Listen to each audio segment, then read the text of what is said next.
While exploring just southeast of the Fringe in Dementia, we come across a small farm settlement. Stepping off a boardwalk next to the farm's mushroom-like crop, a Khajiit worker named Kishashi approaches us, hesitating. Perhaps you are the one. No, probably not. Never mind. But then again... Ranar Joe is in need of a hero, but I'm not certain you are to be that one. First, you must earn his trust. A hero? Wait a second, why would I need to earn this Ranar Joe's trust if he needs help? Now, how is he supposed to trust you if I don't trust you? If you'll excuse me, I have work to do. I need to collect 5 pod bits. It's then the quest, everything in its place begins, and we have more questions. I suppose I can stop to chat with a friend, but I'm really busy. Tell me, what is this place? This looks like a farm, doesn't it? That's what they want you to think. Truth be told, these plants are monsters. They sleep below the water. They dream terrible dreams, and one day soon they will rise up, consume us and the rest of the Shivering Isles. Get out while you can. See you. Kishashi has left us with a lot to digest. These pod-like plants are supposedly monsters. But this is the Isle of Madness. Heading into the center of town, we find the Khajiit Ranar Joe to see if we can make sense of her claim. Perhaps you could help us? But why should I trust you? You might be, one of them. Our situation is desperate. She controls our minds. But wait, I've said too much. Talk to my Kishashi. If she will trust you, I will trust you. We are now ping-ponged between Kishashi and Ranar Joe, trying to gain his trust. Who is controlling them, though? Is it the pods? We once again seek out Kishashi on the boardwalk, and she's followed by an Altma. Pulling her aside, she replies, I suppose I can stop to chat with a friend, but I'm really busy. Look, we want to help, but how do we earn Ranar Joe's trust? Ranar Joe sent you? Did you know that once he was king of the Shivering Isles? Before Sheogorath, in fact, I was his queen. We made Sheogorath by planting little seeds in the ground and watering them with our tears and blood. And now look at us, living like slaves for that cursed Sindanwe. We have absolutely no way to substantiate Kishashi's bold claim, but we do have a lead, Sindanwe. Thinks she's in charge, treats us as slaves. Do I look like a slave? No, I am a queen, rightful ruler of the Shivering Isles. Even still, if I don't get my work done, I need to harvest at least 5 pod bits before the day is done. From what we can gather, it looks like that Sindanwe, the Oldma, is indeed following Kishashi, making sure that she works. But is she a slave being controlled? Is this madness? It seems there's only one way to find out. Braving the water root pods, which Kishashi had claimed to be monsters, we do collect 5 pod pits for her so that she will begin to trust us and open up about what's been occurring in Fellmore. Yes? Oh, look, you have some pod bits. I need 5 of those myself. We can choose to say nothing, but we'll be met with delusions of grandeur. Humph, I once killed a minotaur with a spoon. I don't really need your help anyway. Leave me alone. Instead, we can opt to help and say, here, take these 5 pod pits. How kind of you. When I'm restored to my rightful place, I will give you a palace in the clouds. Or was that a palace made of clouds? Either way, you will have a piece of blue sky. Now that we are firm friends, Kishashi, tell us about Ranar Joe. Ranar Joe. He protects me like a valiant knight, always rooting out spies and ne'er-do-wells. He's so good at it. I've never seen one yet. Wait, he says that he protects you, and you haven't even seen who he has protected you from. Superficially, it seems like Rana Joe is making up these threats, but they are convinced they're being controlled and are slaves. We need to gain his trust to find out more. Yes, of course he can trust you. Give him this spoon. He'll know what it means. Wait, this old wooden spoon is a Daedric artifact? I once killed a minotaur with that spoon. It's a mighty Daedric artifact. Something's definitely not right here with these Khajiit Daedric artifact spoons, claiming the pods are monsters. I think we need to speak to Sindanwe and see if we can make sense of this. Be quick, please. I have a farm to run. It isn't going to run itself now, is it? Although Sindanwe seems pressed for time, we stop her for a moment to ask more about Felmore. We are a farming community, nothing more, nothing less. That is when I can get these layabouts to actually put in a day's work. Relin is the only one around here worth a damn, and that's only because he loves to kill his pests. Okay, so this Relin, the pest hunter, seems to be in her good graces. But the other two Khajiit seem to be layabouts, maybe due to their ailments. They seem quite addled, one with delusions and the other paranoid. Tell us more about Kishashi then. She'll actually get something done. The problem with her is getting her motivated. You have to play mind games with that one. Oh, mind games, eh? That doesn't sound ideal. What about Rana Joe? Doesn't get as much work done as he should. He's always turning things over to look under them, searching for who knows what. Not a bad worker once he gets his mind on something, but usually he's doing something unproductive. Bye. So we have two workers claiming they're slaves and their manager claiming that they're useless layabouts. This is the Shivering Isles, and clearly madness afflicts all in different ways. Perhaps her favoured Relin has answers, and so we enter his house to look for him. Inside the pest controller's house, we see smatterings of blood on the entryway and skulls in a basket. Next to his dining table that has black tar and Grummite eggs, blood also cakes the floor, with 4 skulls on a cupboard, and more gore, bones and blood strewn about his house in a macabre fashion, in between bottles of booze peppered about. Upstairs to his sleeping loft, we find blood smatterings on the floor and table underneath a scythe where it looks like he's decapitated a skull while drinking cheap wine. The Red Guard rises from his slumber and announces, Relin, it is I who kills. It is I who hunts. It is I who keeps the fields and farms clean for Sindanwe. Clean of vermin. Clean of the things and people who would take our crops and eat them with their nasty, nasty teeth. I wish I had more teeth. Great big fangs on my arms and legs to eat them before they eat us. Well, that was genuinely terrifying. Guarding our limbs so Relin doesn't take a bite out of us, we ask him of Sindanwe and how she runs the farm. Sindanwe thinks she tough lady. Not as mean as Relin. She okay. She let Relin kill things that need to be dead. Relin like biting off heads. Well, perfect for an exterminator. Tell me, how do you like Felmore, Relin? It's nice here. Lots of pests for Relin. Lots of blood. Well, we can see that. What about Kishashi? What do you think of the Khajiit workers? She a liar. Say she kill Minotaur with spoon. Ha! Rana Joe. He trusts nobody. Except he trusts this liar. Why? They strange, not good neighbors. Well, he's probably right about the old spoon. Tell me, what do you think of the paranoid Rana Joe? Always he look over his shoulder. Maybe I twist his head all the way around for him. Make it easier to see behind him. This is genuinely messed up. You know what, Relin? We're going to let you get back to sleep. Take care. Letting Relin get back to his dreams of decapitation and murder, we hear flies that have begun to accrue due to the gore on the ground floor. This is probably the perfect time to mention that there is a cut line from Sindanwe describing Rellen's macabre utility around town, to which she describes. He's the only one that pulls his weight.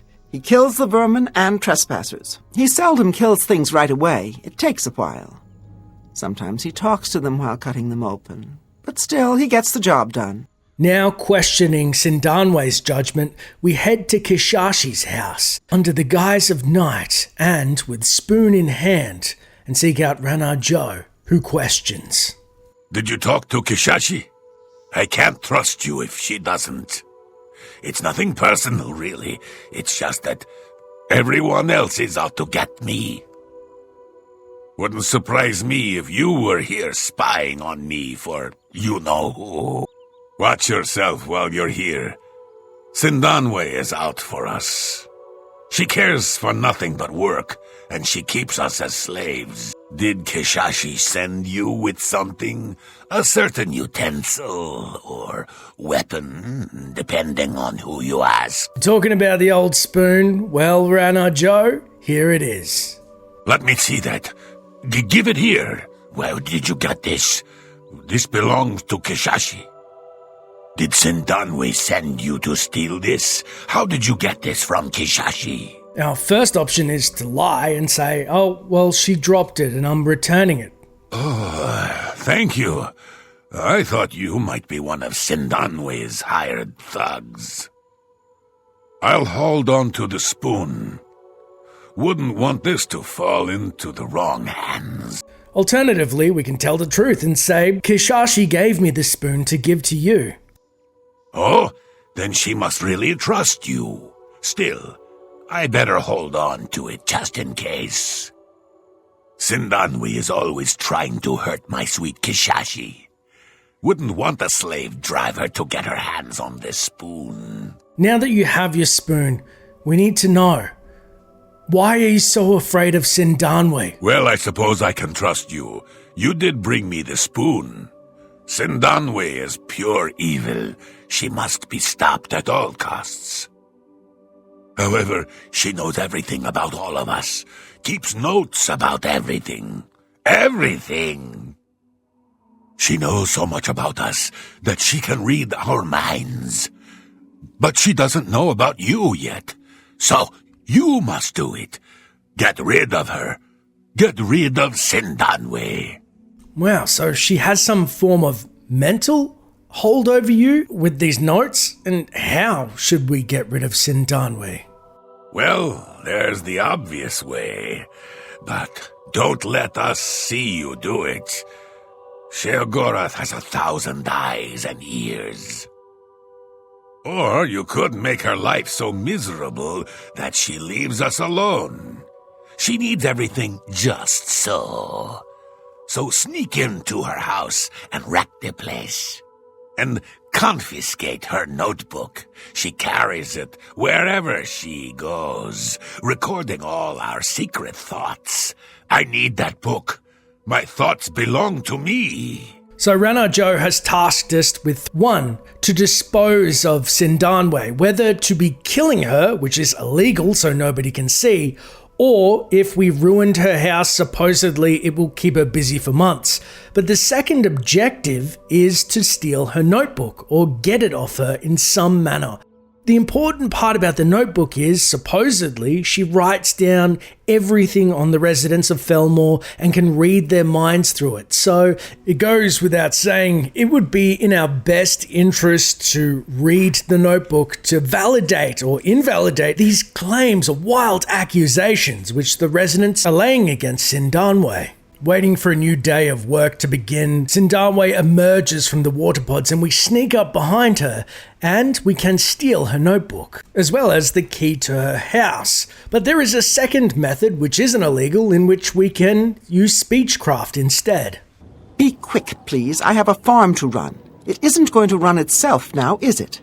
Oh, I promise I won't take your time. I just heard about your notebook. How do you know about that? It's private.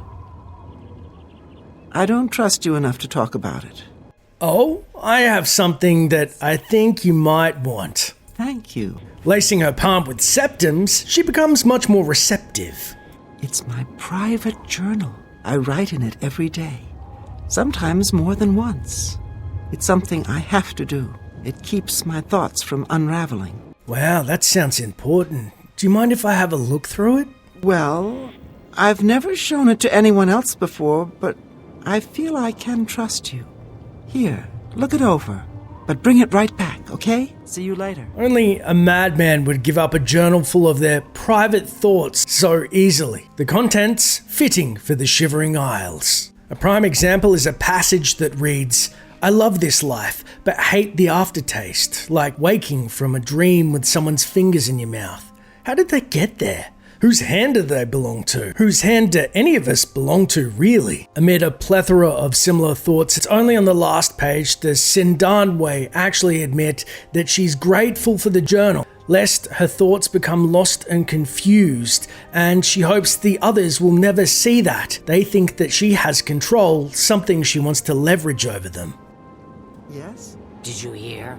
I helped rebuild the gatekeeper. He has my eyes. What? I got new ones. That should keep Passwall safer. But what about the rest of us? See you. It's clear all of the residents of Felmore are certifiable. Regardless, we can follow Renard Joe's orders and kill Sindanwe. Help! Help! I'm being attacked! Smartly, Sindanwe runs for Rellen's house, but unfortunately for her, it doesn't help her in a moment of need.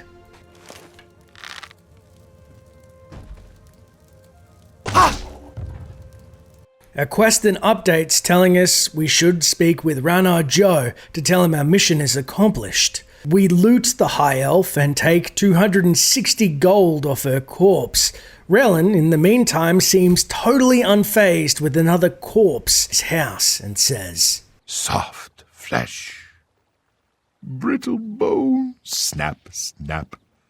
Love how they crack. "He is one sick puppy." We get Rellen's opinion of Sindanwe's notebook and he scoffs. Ha ha! Sindanwe lose her head looking for that.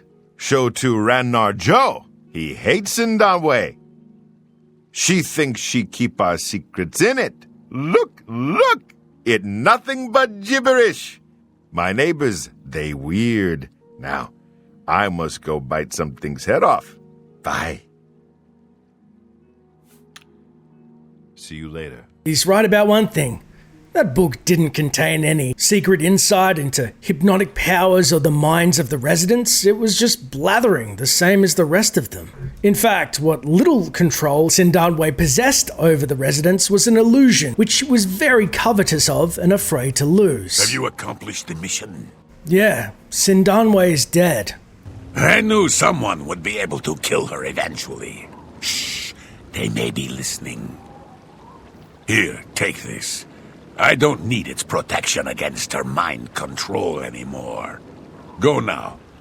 Pretend we don't know each other. Ranar Joe gives us the Ring of Mind Shielding, with resist magic 6% and spell 6%, and tellingly sinks back into his paranoia. There's nothing more to do here. Go, before someone suspects us. If we instead opt to not murder Sindanwe, as she is touched by madness just as the other residents are, we can instead break into her house with her key and opt to ransack the place. In stark contrast to Rellen's bloody burrow, Sindanwe's house is incredibly orderly. Everything is just so. Even the bottles on top of a cupboard are perfectly aligned. It seems she's afflicted with OCD. Unfortunately for her, if we use a fireball spell with good area effect, we can send the contents flying. A quest update saying we've put Sindanwe's house in disarray and we should again speak to Ranar Joe to tell him our mission is accomplished.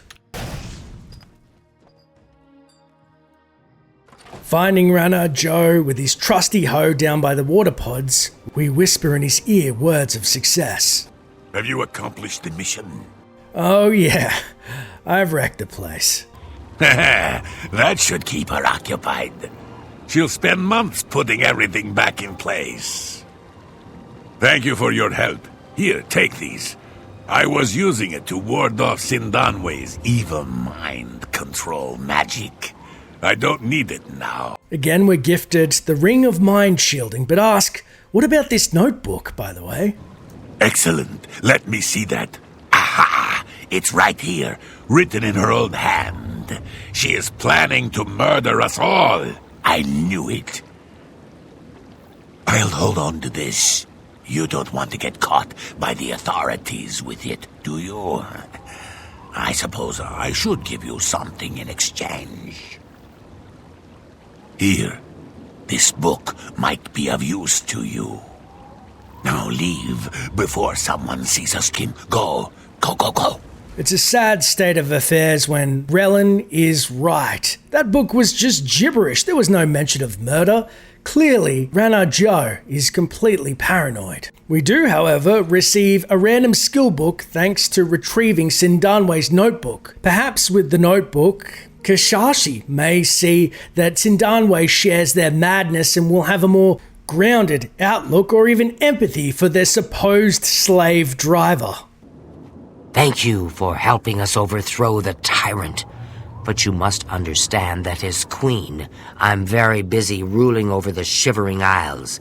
Run along. Well, it appears Kashashi has immersed herself fully in her delusion now. Though it should be noted, even though the quest is finished, both of the Khajiit still continue on working as if nothing had happened. But what of the High Elf, Sindanwe, supposed slave driver and confirmed OCD sufferer? I'd like to return to my work, if that's all right with you.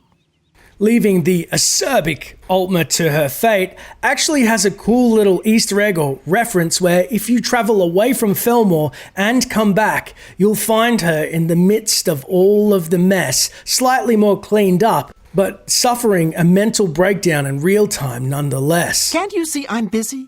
My house. So orderly. And now this. Where do I even begin? Bye. That is the end of the sordid story of Everything in Its Place, which has you question, is this satire? Are they slaves, or is it making fun of workers complaining about their bosses? Let me know down in the comments below. Make sure to subscribe, and as always, until next time, traveler.